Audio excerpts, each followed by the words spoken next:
Ruben! Sa pagsigaw na ito ng lolo ni Hasim, ay nagising ang kanyang mga magulang at tatlo pa niyang kapatid. Mabilis na bumangon at pumaroon ng kanyang ama sa pwesto ng lolo ni Hasim. Bit-bit ang matalas nitong itak.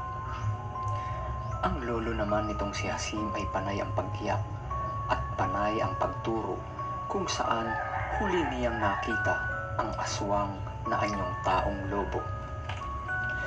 Ano ang nangyari? Bakit ka sumisigaw?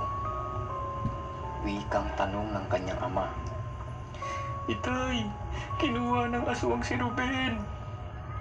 Pagkarinig nito, ay mabilis naman itong tumungo kung saan ang itinurong lugar ng lolo ni Hasim. Makalipas ang ilang minuto, ay bigo ang ama nitong mabawi ang bunso nitong anak. Walang tigil sa pag-iyak ang lahat, ang kanilang ina at tatlo niyang mga kapatid. Ang kanilang ama naman ay labis ang pag-aalala na maluha-luha na rin. Batid nitong nasa panganib ang buhay ng kanyang bunsong anak. Napakarami ng bagay ang tumatakbo sa isipan ng kanilang ama. Mga katanungan na nais niyang bigyan ng kasagutan. Imbis na magpatuloy, ay pinabalik niya ang kanyang buong mag-anak sa Maynila. Subalit, palihim at patago ang kanilang gagawin. Hindi dapat malaman ng mga nakasalamuhan nila na sila ay nagbalik. Ito ang naging plano ng kanilang ama. Pagkatapos ay mabilisan itong hahanap ng albularyo na maaaring mahingian ng tulong. Sa buong maghapong iyon ay naghagilap ang ama ng lolo nitong si Hasim. Maswerte namang nakahanap ito ng isa. Siya si Tandang Mario. Ang nag-iisa sa buhay na matandang ito ay ang malimit lapitan ng kanyang mga kalugar. Nang magkaharap at magkausap ay wala nang sinayang na sandali ang tatay ng lolo nitong si Hasim. Agad niyang sinabi ang mga nangyari sa kanyang bunsong anak. Saan ba kasi kayo tumaan, amang? Ang wikang tanong ng albularyo. Doon po sa sinabing daan ng kakilala ko sa pamilihan. Huwag mong sabihin na ang tinutukoy mo ay ang malaking bato na may malaking puno ng balete. Muling tanong nito sa ama ng lolo ni Hasim. Doon nga po, ang sagot naman ng tatay ng lolo ni Hasim. Naku po, may nabiktima na naman pala ang angkan ng mga aswang na kumakatay ng bata. Nang marinig ito ng tatay ng lolo nitong si Hasim, ay mas lalo naman itong nakaramdam ng takot at pagmamalabis na mahanap kung nasaan naroroon ang kanyang bunsong anak. Tandang Mario, saan ko ba makikita ang angkan na yan ng mga aswang? At ano po ba ang maaari kong gawin kapag nakahanap ko na ang mga ito? Huwag kang magpadalos-dalos. Pakinggan mo muna ang lahat kong sasabihin. Wika ni Tandang Mario. Ang lahi ng aswang na iyon ay mahilig sa karne ng bata. Ang mga ito ay mahilig mag-imbak o mag-ipon ng mga pila ng kanilang mga bihag na kanila namang kinakatay sa tuwing sasapit ang pagbilog ng buwan. Sa ngayon ay may 1 linggo ka pa para hanapin ang pinagpupugaran ng lahi ng mga yun. Sa susunod na linggo na ang huling paglaki ng buwan, dapat mahanap mo agad ang anak mo para di mahuli ang lahat. Wika ni Tandang Mario. Habilin pa nito sa kanyang ama na oras na mahanap mo ang lugar, gamitin mo ang dasal na ituturo ko sa iyo. Nang sa gayon ay mabasag mo ang ginawang sa bulag ng mga aswang. Pag nagawa mo iyon, malaya mong makikita ang kanilang buong pamayanan at kanilang gawain. Ang isa ko pang dasal na ituturo sa iyo ay ang dasal din na mataas na sa bulag upang ikaw at ang anak mo ay di rin makita ng mga aswang. Hanapin mo sa bawat kubo ang lugar kung saan nakakulong ang mga bata. Kung magagawa mong iligtas ang lahat ng bihag ay mabuti. Ipadadala ko rin sa inyong mag-ama ang aking tabak na gawa sa tanso at pana na gawa din ang mga dulo sa tanso. Ito ang ipagpapatay ninyo sa sinumang magtatangkang kayo ay patayin at dakpin. Tahakin ninyo at balikan ang huling lugar kung saan nakita ng panganay mo ang aswang. Siguradong may bakas pa itong naiwan. Iyon ang inyong susundan. Mag-ingat lamang kayo sa mga patibong na bagat ng mga ito. Kapag nakaranas kayo ng panliligaw, usalin mo ang dasal na itinuro ko at makikita na ninyo ang tamang daan at kayo ay magpatuloy. Pagkarinig ng ama ng lolo nitong si Hasim, ay agad itong tumayo at iniabot naman ni Tandang Mario ang mga gamit na ipinahiram nito sa kanyang ama. Sa pagkakataong ito ay kasama pa rin ang lolo ni Hasim ng kanyang ama sa gagawing paghahanap at pagliligtas sa kapatid niyang bunsong lalaki. Madilim na nang tumulak ang mag-ama sa kagubatan. Binalikan nila ang lugar kung saan huling nakita ang aswang na may anyo ng lobo. Doon ay tama ang lahat ng sinabi ni Tandang Mario, sapagkat ang nakita nila ay ang mangilan-ngilang balahibo na nahulog sa mga dahon at halaman. Ito ay may bapahong amoy na tila baga amoy ng isang nabubulok na patay na daga. Kanila itong sinundan. Napakalayo ng kanilang narating. May pagkakataon na umahon sila sa bundok at bumaba naman sa mga bangin. Lahat ng ito ay kanilang kinaya. Matuntun lang ang pinagtataguan ng mga aswang na iyon.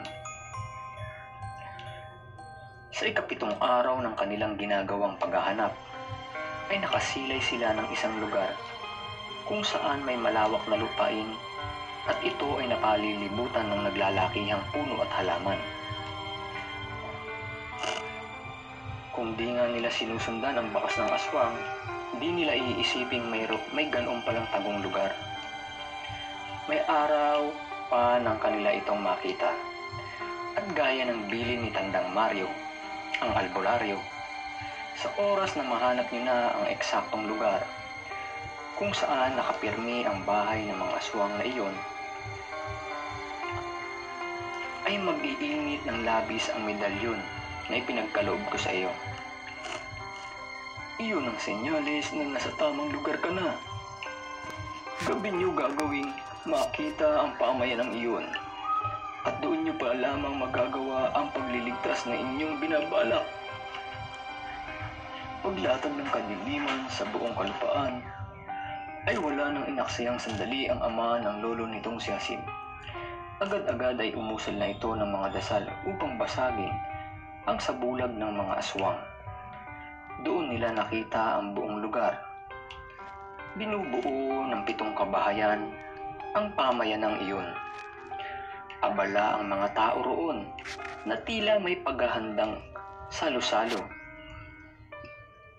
May nagpoporma ng mga lutuan na may malalaking kawali na kung susukatin ay kasya ang isang bata. Sa gitna ng lugar na iyon ay may lamesang gawa sa kawayan at may mga sulod doon na nagbibigay liwanag. Matamang nag-aantay ang tatay at lolo nitong si Hasim sa tamang pagkakataon para maisagawa ang planong pagpasok sa bawat kubo. Nang sumapit na ang magbabandang 10:00 ng gabi, ay nagsimula na ang pagdiriwang ng mga ito. May nagtatambol at may mga kalalakihan at kababaihan na nagsasayaw sa palibot ng isang malaking kawa. May isang matandang lalaki ang lumabas sa gitna ng kubo. May hawak itong isang malaking mangkok na gawa sa lupa. Nakasuot ito ng mahabang itim na damit at may mga nanlilisik at mapupula itong mga mata. Nang makalapit na ito sa lamesang kawayan, ay may sinenyasan ito na isang malaking lalaki. Kumilos naman ang lalaking iyon at sumunod. Tila baga alam na nito ang kanyang gagawin. Paglabas nito ay may kinakaladkad na itong bata. Isang batang babae na kung titignan, maaaring ito ay nasa edad 12 taong gulang. Panay ang pag-iyak nito at panlalaban sa malaking lalaking kumakaladkad sa kanya. Lahat ng ito ay nakikita ng tatay at ng lolo nitong si Hasim. Nakita nila kung paanong puwersahang itali ang magkabilang kamay at paa ng bata sa lamesang kawayan. Habang walang tigil naman ang bata sa pag-iyak, pagmamakaawa at paghingi ng tulong. Ibig man sanang iligtas ng tatay ng lolo nitong si Hasim ang bata, subalit may mga plano siyang hindi dapat masira. Napapikit na lamang ang mag-ama ng kanilang masilayan ng tuluyang gilitan at sakurin ng matanda ang dugo ng batang babae. Unti-unti ay nawala ang pag-iyak nito. Nagsilapitan din ang ilang mga kababaihan at kalalakihan. Kinalas ang tali sa paa at kamay, pinuhat ang katawan ng batang babae at inumpisahang pagtatatagain at paghiwa-hiwalayin ang mga parte ng katawan nito.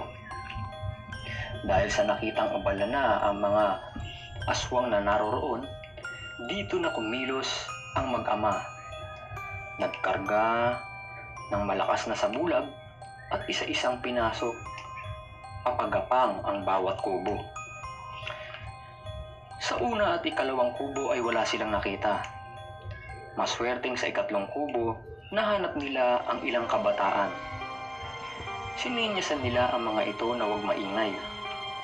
Labis ang tuwa ng mag-ama nang makita nila ang bunsong si Ruben. May mga galos ito at tila takot na takot. Walang tigil ang ginawa nitong pag-iyak. Naniyakap naman ang kanilang ama. Bali 3 ang batang naroroon. Pangatlo si Ruben, na pinakabata sa lahat. Sa butas na ginawa ng tatay nitong lolo ni Hasim, silang lahat ay nagsidaan. Maingat at walang ingay silang gumawa ng pagapang na pagtakas. Nang sa ganun ay di sila mapansin ng bantay sa paligid.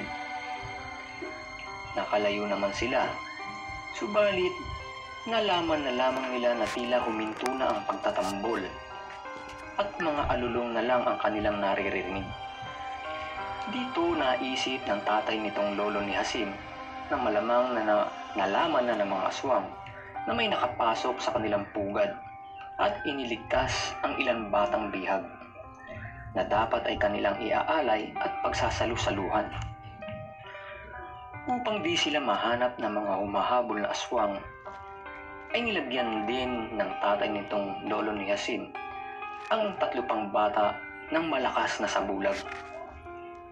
Sabay bulong at mahigpit na bilin sa mga bata na kahit na dumaan sa harapan nila ang mga aswang, dapat manatili lamang silang tahimik at huwag gagawa ng anumang ingay. Sapagkat pag nag-ingay sila ay iyon na ang kanilang katapusan. May 5 oras pa bago mag-umaga ng mga oras na iyon. Ay sinuyod talaga ng mga aswang ang buong lugar. Mahanap lang sila. Subalit napakalakas ng sabulag na ginawa ng tatay nitong lolo ni Hasim.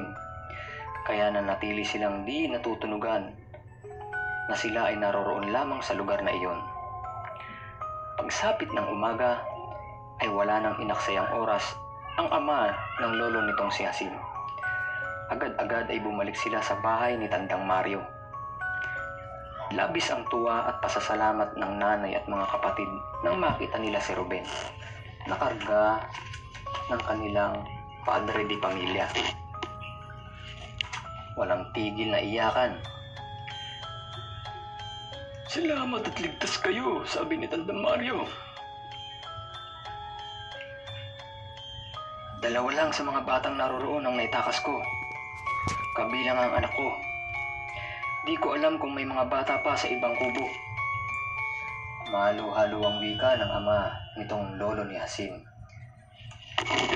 Labis kasi ang kagustuhan niyang iligtas ang lahat ng bata.